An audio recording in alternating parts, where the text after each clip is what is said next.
Queridos hermanos, nuevamente una gratitud muy especial a cada uno de ustedes, los que están de manera presencial aquí en el templo.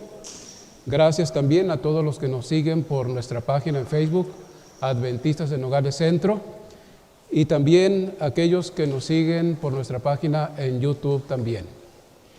Todos sean cordialmente bienvenidos. En esta mañana quisiera hacer una oración especial por cada uno de ustedes, por cada uno de nosotros. Estamos aquí en esta mañana, pero seguramente muchos traemos alguna pena en nuestro corazón, traemos alguna preocupación grande.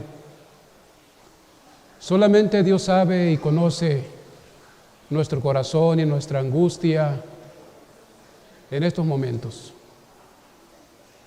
Y yo quisiera elevar una oración especial para que el Señor nos dé paz, para que el Señor nos dé tranquilidad en medio de las preocupaciones, en medio del dolor, en medio de la enfermedad, en medio de la muerte. Que la promesa del Señor pueda cumplirse en nuestras vidas. Les invito a orar. ¿Qué les parece si inclinamos el rostro y derramamos nuestra alma delante de nuestro Dios? Oremos.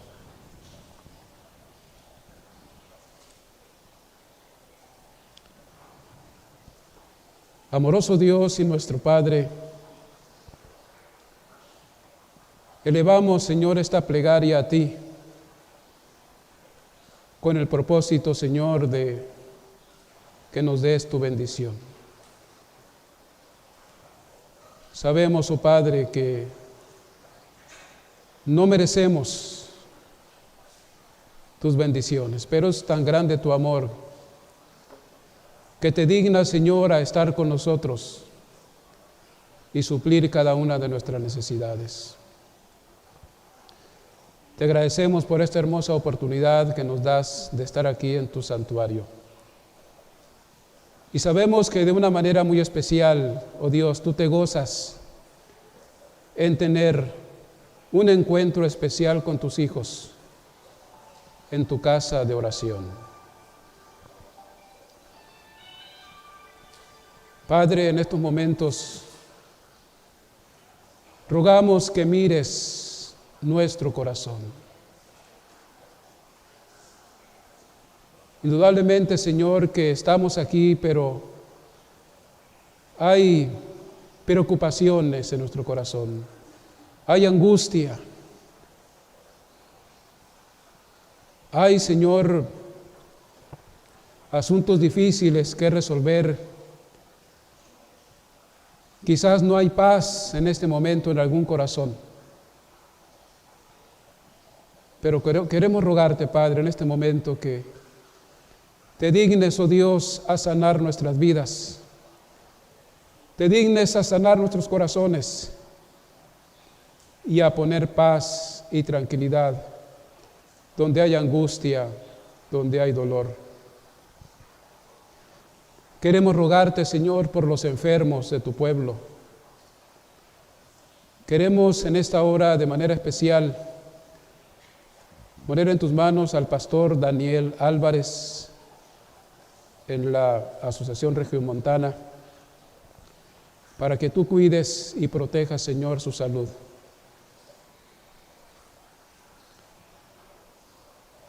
Y lo levantes de ese lecho de enfermedad. Igualmente rogamos por todos tus hijos, aquí en Sonora, en México y en todo el mundo, para que puedas mostrar, Señor, tu poder de sanidad.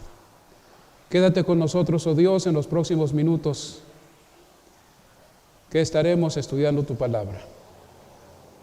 Te lo rogamos en el nombre de Cristo Jesús, nuestro amante Salvador, a quien sea la honra, la gloria, la adoración, la alabanza por los siglos de los siglos y por la eternidad. Amén. Amén, amén.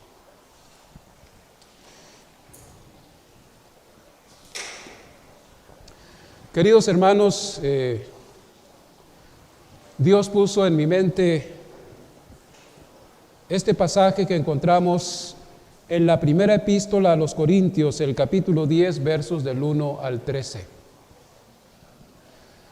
Tenemos allí enseñanzas muy importantes que se desprenden precisamente de la conducta del pueblo de Israel mientras vagaba por el desierto rumbo a la tierra prometida, rumbo a Canaán. Y este mensaje, mis hermanos, constituye una advertencia. En aquel tiempo constituyó una advertencia para nuestros hermanos de Corinto.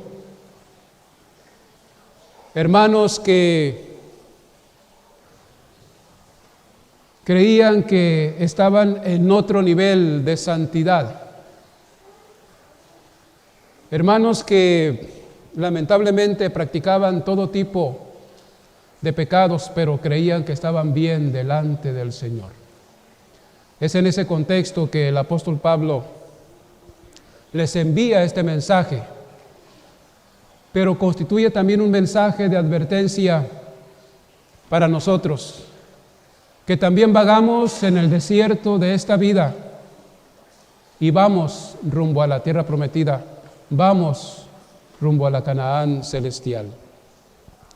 Antes de entrar de lleno en este mensaje que vamos a considerar del verso 1 hasta el verso 13, quisiera hablarles un poquito acerca del contexto histórico de este pasaje. Corinto era una importante ciudad comercial situada en una encrucijada de rutas marítimas. Floreció en esta ciudad el flagelo del libertinaje, hasta el punto que el mismo nombre de la ciudad se convirtió en un sinónimo de sensualidad. El verbo coriantinizar significaba libertaje desenfrenado. La deidad principal en esta ciudad era Afrodita, la diosa del amor en su forma más inmoral y la pasión más desenfrenada. 1000 bellas jóvenes actuaban como sacerdotisas y prostitutas públicas ante el altar de la diosa del amor.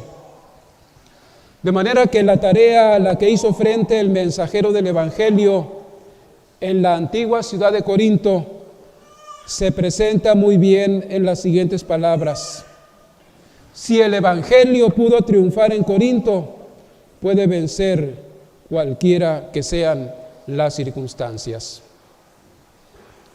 La iglesia de Corinto fue establecida durante el segundo viaje misionero del apóstol Pablo. El apóstol había pasado por lo menos 18 meses allí en esta ciudad. La obra fue ardua y exitosa y se estableció una próspera iglesia allí en esta ciudad de Corinto. Pero 3 años después que se funda esta iglesia, hermanos, y durante la ausencia del apóstol Pablo, surgieron numerosos problemas que demandaban la atención del apóstol. De hecho, la iglesia de nuestros hermanos corintios era una iglesia muy, pero muy especial. Estaba formada de muchos gentiles, personas de otras nacionalidades, pero también había judíos cristianos. ¿Cuáles fueron algunos de los problemas que se presentaron en esta iglesia? Bueno, en primer lugar, hubo serias divisiones en esta iglesia. Ustedes sin duda recuerdan esta situación. Algunos fueron bautizados por Pablo, otros fueron bautizados por Apolos, otros por Pedro. Y entonces había problemas muy complejos por esta situación, porque algunos decían: yo soy de Pablo, otros decían: yo soy de Apolos, yo soy de Pedro. Y era tan grande el problema que el apóstol usa 4 capítulos de la epístola para tratar esta situación. Había problemas de inmoralidad. El capítulo 5 nos muestra un problema muy difícil y muy complejo. ¿sí?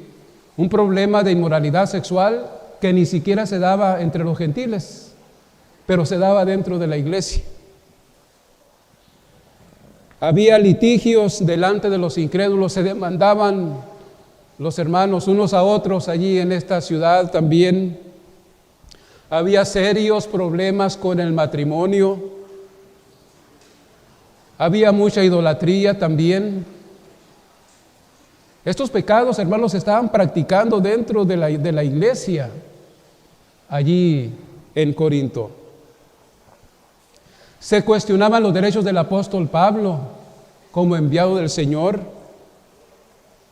De manera que el capítulo 10, hermanos, el tema que trata allí el apóstol Pablo, precisamente es una advertencia para los hermanos corintios en torno a este panorama de pecado que estamos exponiendo.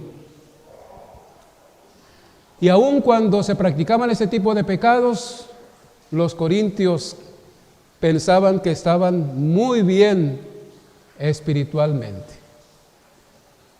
Quizás algo así como la iglesia de la Odisea, ¿no? La epístola se escribe durante la primera parte del año 57 después de Cristo para tratar todo este tipo de problemas que se presentaban en esta iglesia.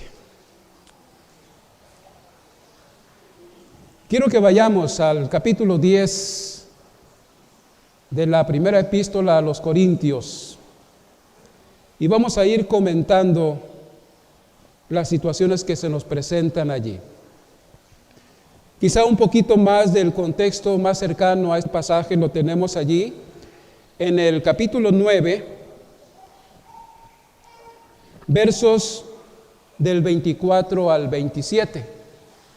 Allí el apóstol Pablo menciona la disciplina que él acostumbraba para mantenerse firme y para mantenerse fiel a Dios en medio de un ambiente pecaminoso. Y el apóstol dice lo siguiente, 1 Corintios 9, del 24 al 27. ¿No sabéis que los que corren en el estadio, todos a la verdad corren, pero uno solo lleva ¿qué cosa? El premio. Corred de tal manera que lo obtengáis. Todo aquel que lucha, de todo se abstiene. Ellos a la verdad para recibir una corona incorruptible, pero nosotros una incorruptible. Así que yo de esta manera corro, dice el apóstol, no como a la aventura. De esta manera peleo, no como quien golpea el aire, sino que golpeo mi cuerpo y lo pongo en servidumbre, no sea que habiendo sido heraldo para otros, yo mismo venga a ser desechado, venga a ser eliminado. De manera que el capítulo 10, hermanos, constituye una seria advertencia para los hermanos corintios para que no se confiaran en sus propias fuerzas para vencer el ambiente de pecado en el cual estaban sumergidos. ¿Sí? Constituye una advertencia para nosotros también, para que no juguemos con el mal, para que no juguemos con el pecado. El pueblo de Israel fue altamente favorecido, recibió hermosas bendiciones de parte de nuestro Dios mientras ellos vagaban por el desierto. Y sin embargo, algo lamentable pasó con este pueblo. Vayamos al capítulo 10, el verso 1. El apóstol Pablo les dice a los corintios, porque no quiero, hermanos, no quiero que ignoréis que nuestros padres todos estuvieron bajo la nube y todos pasaron el mar. Todos habían recibido esa hermosa bendición. Sabemos que uno de los privilegios grandes, hermanos, que tuvo este pueblo fue la presencia de Dios con ellos a través del desierto. Dios los acompañaba. En el día, una columna de nube, que los protegía de los calores intensos del desierto. Esta nube los refrescaba de tal manera que ellos pues sentían esa comodidad. De noche pues eran guiados por la columna de fuego también que iluminaba el camino y que los calentaba también del frío desierto. Hermanos, qué privilegio tan grande, ¿no es cierto? El apóstol aquí dice, todos estuvieron bajo la nube y todos pasaron el mar. Ese milagro, mis hermanos, que ustedes y yo recordamos, ¿no? No había humanamente una salida, ¿sí? Y Dios le dice a Moisés, dile al pueblo de Israel que marche. Y Dios, mis hermanos, abrió un camino en el mar. Cuando las cosas nos parecen imposibles, hermanos,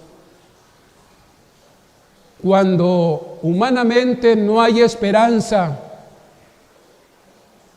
cuando no vemos una solución,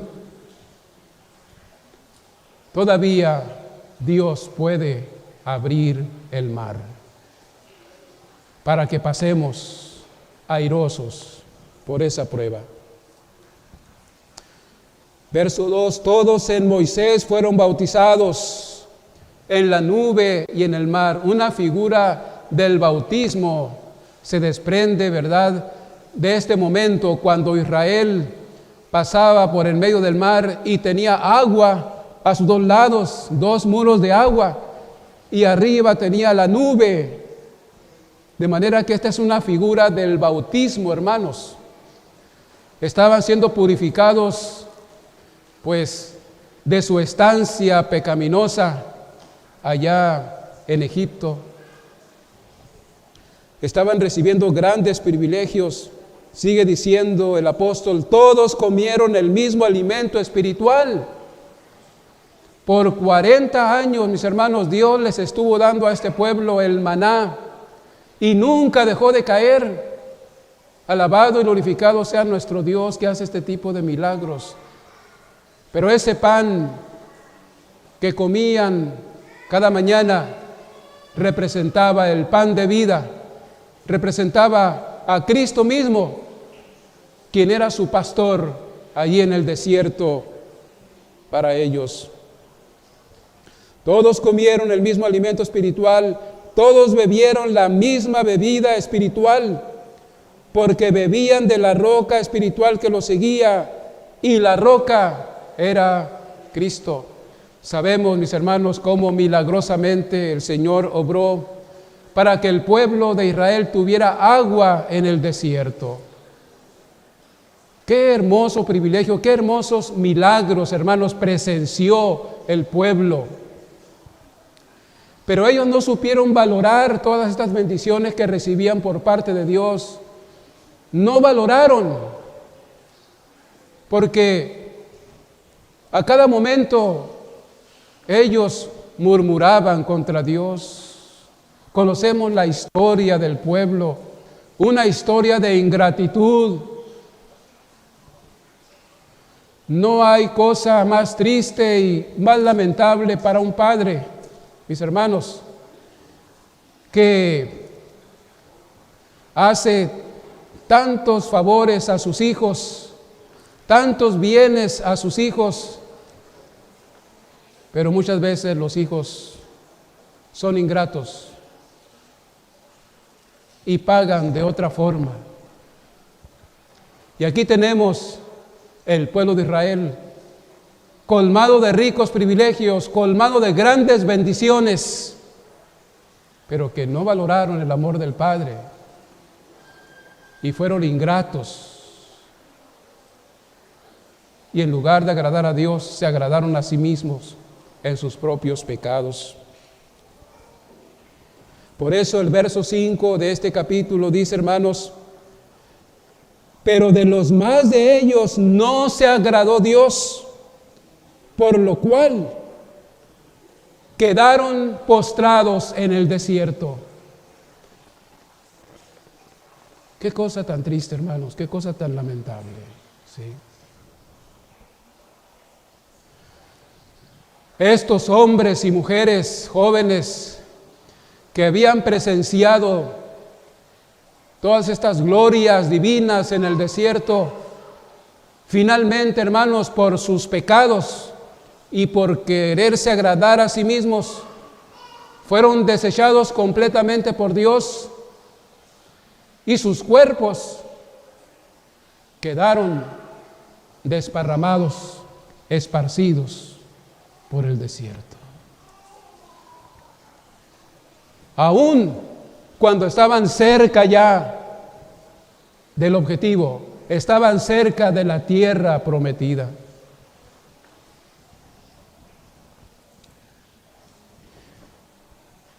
El verso 6 nos hace la advertencia.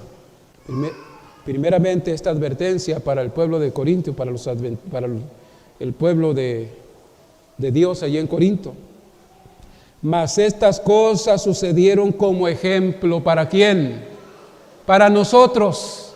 Sucedieron como ejemplo para nosotros, para que no codiciemos cosas malas como ellos codiciaron. Es decir, Dios quiere, mis hermanos, que aprendamos de la conducta de los israelitas allá en el desierto.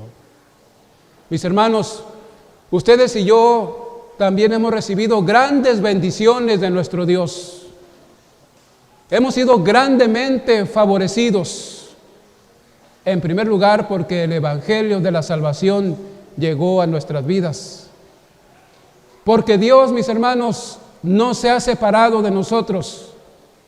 Nosotros quizás nos hemos alejado de Él, pero Dios siempre ha estado pendiente de sus hijos, ha estado pendiente de cada uno de nosotros. Y nos ha dado trabajo, nos ha dado el vestido, nos ha dado pan, nos ha dado la familia, nos ha dado la vida, la salud. ¡Cuántas bendiciones, mis queridos hermanos! Estamos aquí alabando, glorificando el nombre de nuestro Dios. Todos también comemos la misma comida espiritual. Todos también bebemos la misma bebida espiritual de la roca que es nuestro Señor Jesucristo.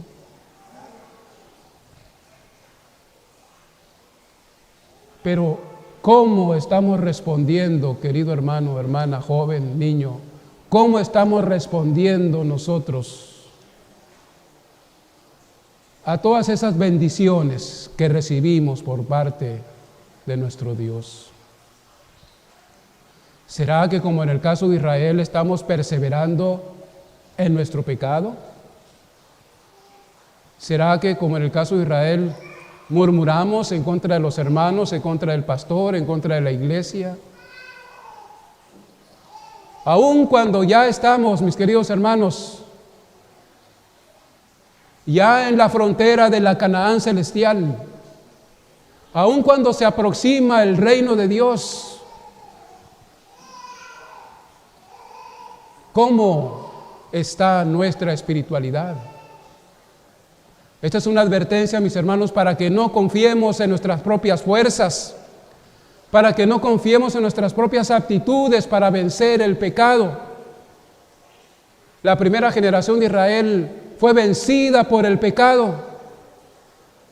Solamente 2 del 1,5 millones que salieron de Egipto pudieron entrar a la tierra prometida. Solamente 2. Los demás quedaron postrados en el desierto. Mis hermanos, no debemos jugar con el pecado. No debemos jugar. Pareciera alguna cosa insignificante, pero cuando tú haces algo que es incorrecto, lo haces una vez, lo haces 2 veces, lo haces 3 veces, llega el momento en que el pecado te atrapa fuertemente y es imposible que te libertes tú solo. Necesitas el poder del Señor te pueda liberar. Luego se mencionan aquí, hermanos, en este capítulo, 5 pecados que estuvo cometiendo el pueblo de Israel, a consecuencia de los cuales el pueblo fue rechazado finalmente. Dice el verso 6, para que no codiciemos cosas malas como ellos que codiciaron. La codicia. ¿Será que habemos aquí hombres y mujeres codiciosos? ¿Algún joven codicioso? ¿Alguna joven codiciosa? ¿Qué es la codicia? Se define como un deseo excesivo de tener lo que le pertenece a otro. ¿Qué puedo yo codiciar de mi hermano? ¿Qué puedo yo codiciar de mi prójimo? ¿Qué podemos codiciar? Pues hay muchas cosas que podemos codiciar. Éxodo 20:17 nos dice, no codicies la casa de tu prójimo. Y luego dice, no codiciarás la mujer de tu prójimo.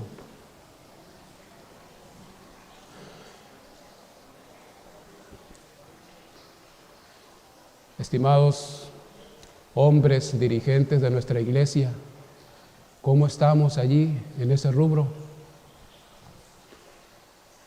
El mandamiento dice, no codiciarás la mujer de tu prójimo. ¿Será que en algún momento el enemigo nos ha tentado a eso? Si es así, tenemos que pedirle a Dios que nos ayude a no caer en ese tipo de pecados. No codiciarás ni su siervo, ni su criada, ni su buey, ni su asno, ni cosa alguna de tu prójimo. Saben que en el pueblo de Israel se había dado un problema de codicia. En Josué 6, versos 17 y 19, vemos ahí que se habían dado instrucciones muy precisas en cuanto a la conquista de la ciudad de Jericó. ¿Sí?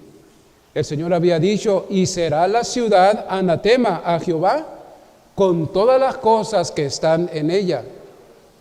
Pero vosotros guardaos del anatema, ni toquéis ni toméis alguna cosa del anatema, no sea que hagáis anatema el campamento de Israel y lo turbéis. Mas toda la plata y el oro y los utensilios de bronce y de hierro sean consagrados a Jehová y entren en el tesoro de Jehová. Pero hubo uno que se aventuró a codiciar lo que era propiedad de Dios, mis hermanos. Qué terrible pecado cuando codiciamos lo que es propiedad de Dios.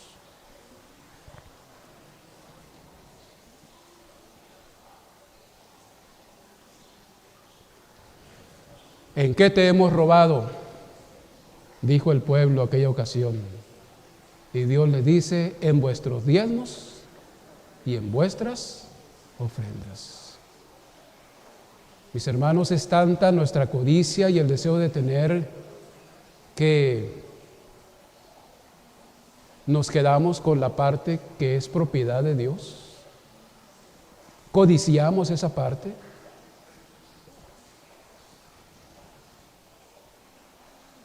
Dios dice, trae todo al alfolí.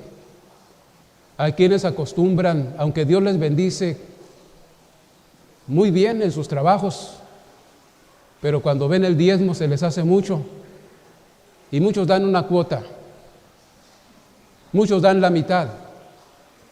Cuidado, mis hermanos, con la codicia. Los codiciosos que se apropian de lo que no es suyo, y más cuando de lo que se apropian es propiedad de Dios, no tendrán salvación, no tendrán vida eterna. Acán se aventuró a codiciar lo que era propiedad de Dios. Se hizo una investigación al respecto. ¿Quién había cometido este error? Finalmente, Acán fue puesto en evidencia. Su confesión fue muy tarde, Dice Josué 7, 20 y 21, y Acán respondió a Josué diciendo, verdaderamente, dice, yo he pecado contra Jehová, el Dios de Israel, y así he hecho. Pues vi, allí comienza la codicia, pues vi entre los despojos un manto babilónico, y todavía agrega, muy bueno. Y no lo quiso dejar. Un manto babilónico muy bueno. Y también vi 200 siclos de plata y un lingote de oro de 50 siclos, lo cual codicié y tomé. Y he aquí que está escondido bajo tierra en medio de mi tienda, y el dinero debajo de ello. Josué 7, 24 al 26. Entonces Josué y todo Israel con él tomaron a Acán, hijo de Zera, el dinero, el manto, el lingote de oro, y sus hijos y sus hijas, sus bueyes, sus ovejas, su tienda y todo cuanto tenía, y lo llevaron al valle de Acor. Y le dijo Josué, ¿por qué nos has turbado? Túrbete Jehová en este día. Y todos los israelitas los apedrearon y los quemaron después de apedrearlos. Mis hermanos, cuidado con la codicia. En el verso 7 del capítulo 10 de la primera epístola a los Corintios se menciona el segundo pecado del cual estaban siendo víctimas el pueblo. Y también ya en este caso los corintios, ni seáis idólatras. Como algunos de ellos, según está escrito, se sentó el pueblo a comer y a beber y se levantó a jugar.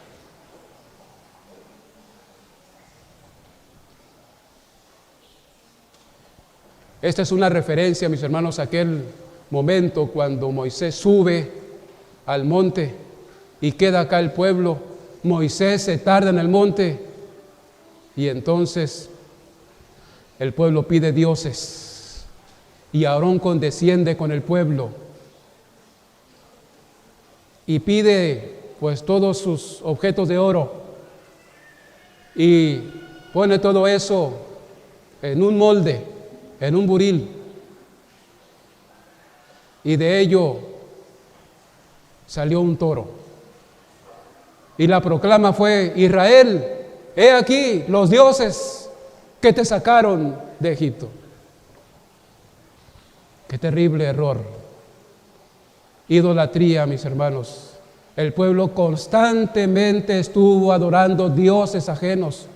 Constantemente imitaba la conducta de los pueblos de alrededor. Siempre se distinguió por mucha idolatría. Los hermanos corintios también tenían este problema. Pero el pueblo adventista no tiene ese problema, ¿verdad? ¿A ustedes qué dicen? ¿Será que el pueblo adventista también en algún momento es idólatra? ¿O algunos del pueblo?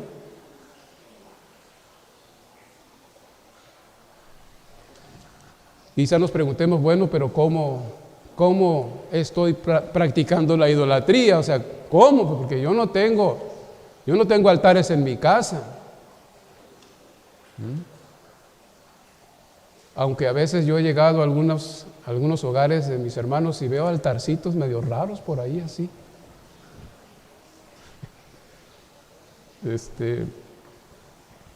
Mis hermanos, todo aquello que es mucho más importante que Dios en nuestra vida, se constituye en un Dios ajeno para nosotros. Si tu trabajo es más importante que Dios, tu trabajo es un Dios ajeno. Hay muchas cosas en esta vida que pueden ocupar el lugar de Dios. Sabemos que el primer lugar cada día debemos dárselo a Dios para que Él nos prospere en ese día. Pero sí hay idolatría en el pueblo adventista. ¿Qué amas más que a Dios? ¿A qué le dedicas más tiempo que a Dios? ¿A qué? Bueno, eso es un Dios ajeno. Y Dios pide, mis hermanos, no tendrás, ¿qué cosa? Dioses ajenos delante de mí. El tercer pecado a causa del cual cayó el pueblo, mis hermanos, el verso 3 del capítulo 10, 1 de Corintios. Ni forniquemos como algunos de ellos fornicaron y cayeron en un día 23,000. Por el pecado de la fornicación, en un día Dios hizo juicio y dejaron de existir 23,000 hombres a causa de la fornicación.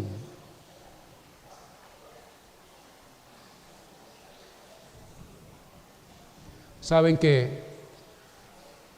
si hay un pecado que atrae fuertemente los juicios de Dios, es la fornicación, es el adulterio. Que ya quizá en algunos círculos cristianos se ve como muy natural.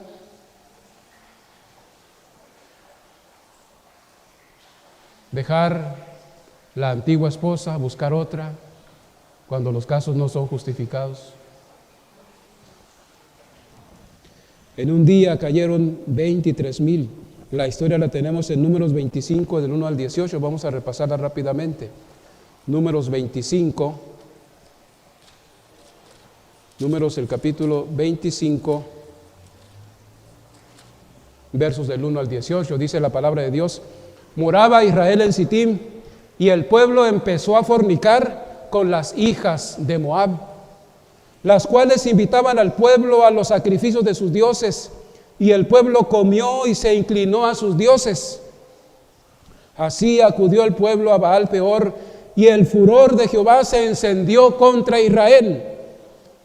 Y Jehová dijo a Moisés: toma a todos los príncipes del pueblo y ahórcalos ante Jehová delante del sol, y el ardor de la ira de Jehová se apartará de Israel. Entonces Moisés dijo a los jueces de Israel: matad cada uno a aquellos de los vuestros que se han juntado con Baal Peor. Y he aquí, un varón de los hijos de Israel vino y trajo una madianita a sus hermanos a ojos de Moisés y de toda la congregación de los hijos de Israel, mientras lloraban ellos a la puerta del tabernáculo de reunión. ¿Hasta qué grado, mis hermanos, llega el pecado a cegar los ojos espirituales de hombres y mujeres?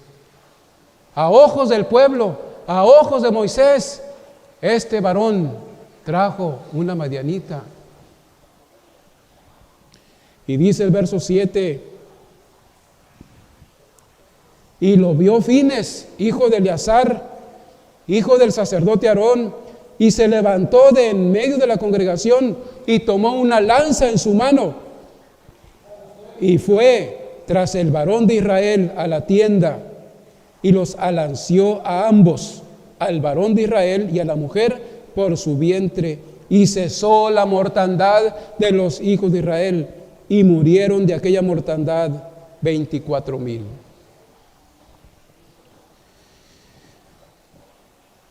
Cuidémonos, hermanos, de la fornicación y el adulterio.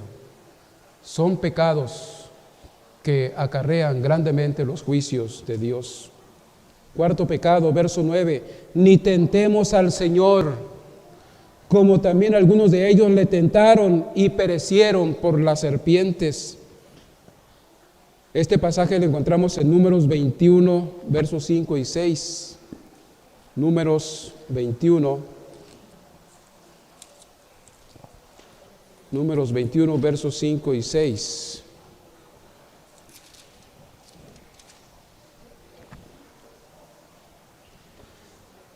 Desde el 4 dice: después partieron del monte de Or, camino del Mar Rojo, para rodear la tierra de Edom, y se desanimó el pueblo por el camino. Y habló el pueblo contra Dios y contra Moisés: ¿por qué nos hiciste subir de Egipto para que muramos en este desierto? Pues no hay pan ni agua, y nuestra alma tiene fastidio de este pan tan liviano. Qué tremendo, hermanos. El pueblo ya había sido testigo de cómo el Señor los había alimentado, de cómo el Señor había suplido sus necesidades. Pero cada vez que se presentaba la prueba, cada vez que se daban las circunstancias, renegaban en contra de Dios. Eso es tentar a Dios. Y el pueblo lo tentó. Y entonces dice el verso 6 del capítulo 21 de Números: y Jehová envió entre el pueblo serpientes ardientes que mordían al pueblo, y murió mucho pueblo de Israel. Entonces el pueblo vino a Moisés y dijo: hemos pecado por haber hablado contra Jehová y contra ti. Ruega a Jehová que quite de nosotros estas serpientes. Y Moisés oró por el pueblo.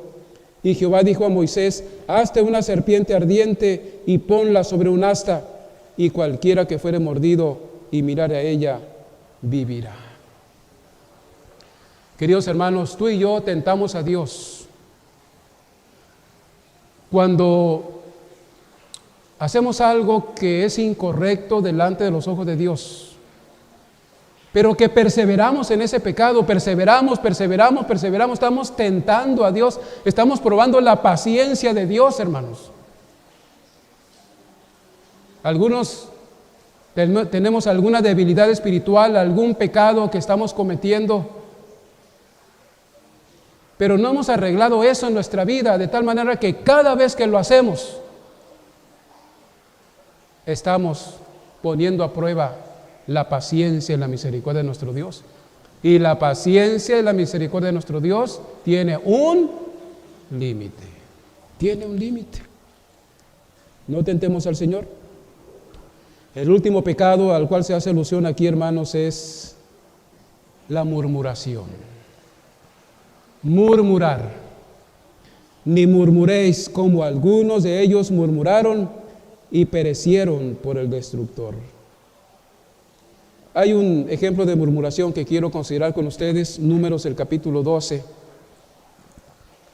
Números el capítulo 12. Dice aquí: María y Aarón hablaron contra Moisés. Murmuraron contra Moisés a causa de la mujer cusita que había tomado, porque él había tomado mujer cusita. Y noten el diálogo.